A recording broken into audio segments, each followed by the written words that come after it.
Friends, when the first being, according to us, came into being, that being didn't have a beard. That being wasn't a frightening old man. That being was half female, half male. Today, 5,000 years into scientific discovery, we know, genetic sciences tell us, that each of us has both female and male genes, and that whoever thought up the beginning of the Hindu world, where the first being is Ardha Narishwara, woman and man together, obviously gave us something that we need to continuously remind ourselves of. There is a wonderful story in Hindu mythology about a demon who became so powerful by praying to Lord Shiva that he started swallowing up the world. And he started destroying the world out of his own greed and out of being completely drunk with his own power. And one after another, the gods went to fight him. The first god, and then the second god, and then a more senior god, and then the senior-most god, and they were all defeated. And the world and the universe as we know it was about to come to an end, and all the gods got together in a conference, and they wrote a white paper, something that we do in India all the time. And they decided that the only thing that could save the world was if the goddess was called in to destroy evil. But the goddess didn't want to fight. She said, I am a creator, I am not a destroyer. But the male gods persuaded her, and one by one gave her their weapons. And for 9 nights and 9 days, the goddess fought, and she won. And that is why we are still here. But the goddess wasn't an aggressor. And just as we've been told that for 10,000 years, India has not been an aggressor, has not tried to invade another country, as far as I know, in the history of womankind, there has never been a leader who has tried to aggress and take over another nation, another land, another people. And to me, that is what is important, and that is what we remember. India's justice system is a remnant of the British justice system, and though there are many faults to it, it is a wonderful justice system. But one of the faults is that we have close to 200 million cases pending. In a situation like this, when there is an injustice, to actually get justice is very difficult. So in a city called Vadodara, which is very close to the city of Ahmedabad, where I live, in Gujarat, outside the district court, under a banyan tree, there is a small group of women. Now, these are women selected as elders from the 100 surrounding villages.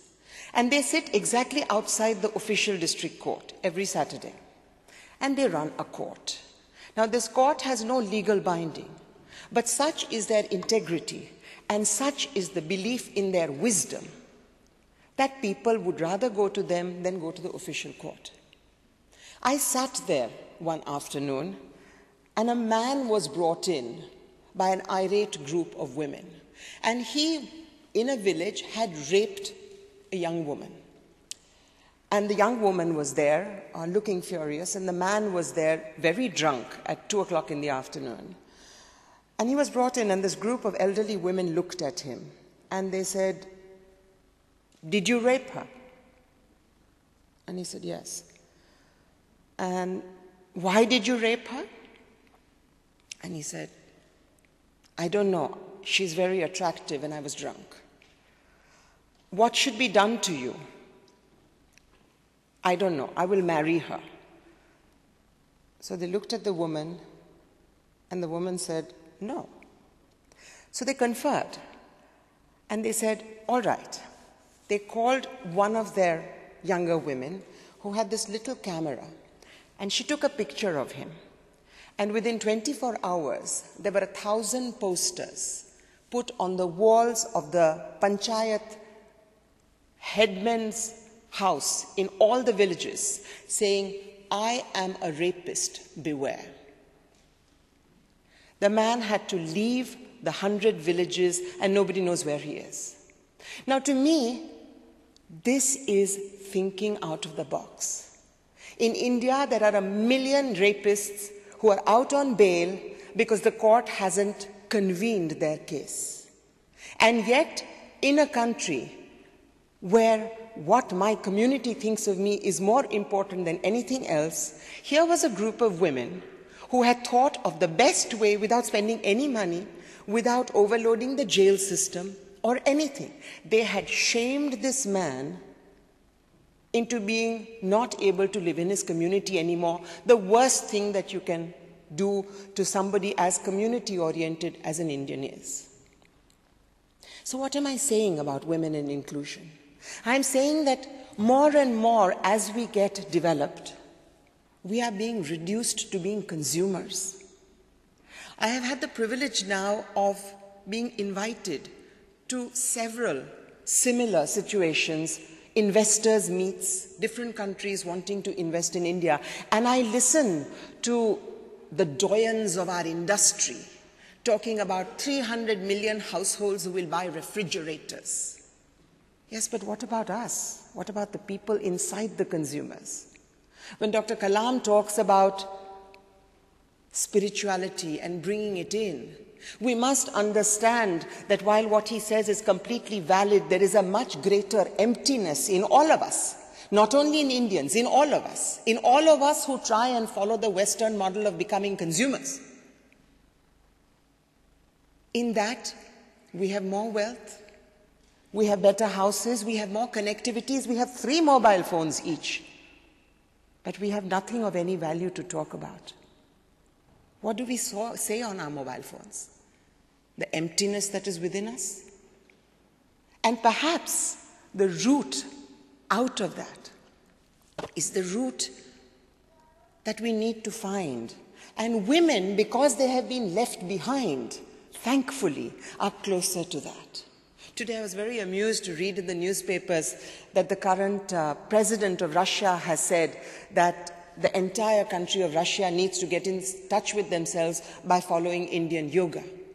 So somebody out there is realizing that this mad rush towards the patriarchal mode. And what is the patriarchal mode? The patriarchal mode is competition, it is having more, it is being on top of others, it is acquiring.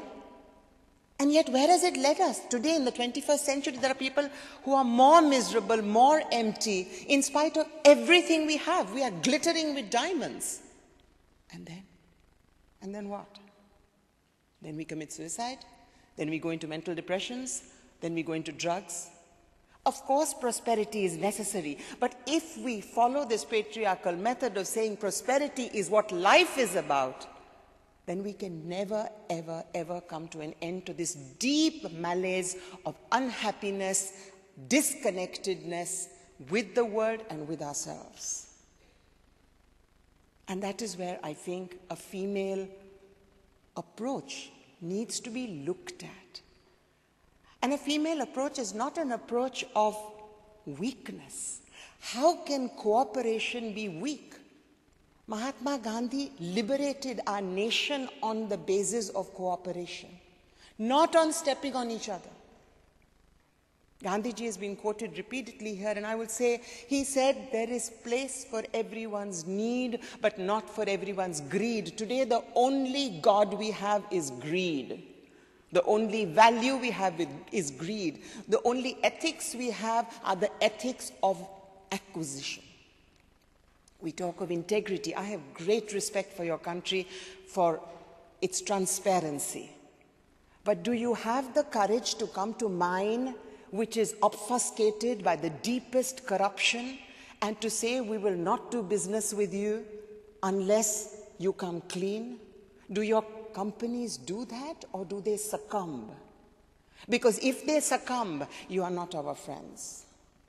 What we need from Finland more than anything else is that integrity that makes your nation special. That transparency that makes it special.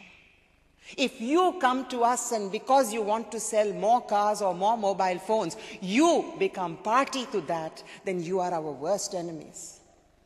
As he said, corruption has to be erased in the family. Yes, but today if the nations of this world are run, they are not run by governments, they are run by corporates.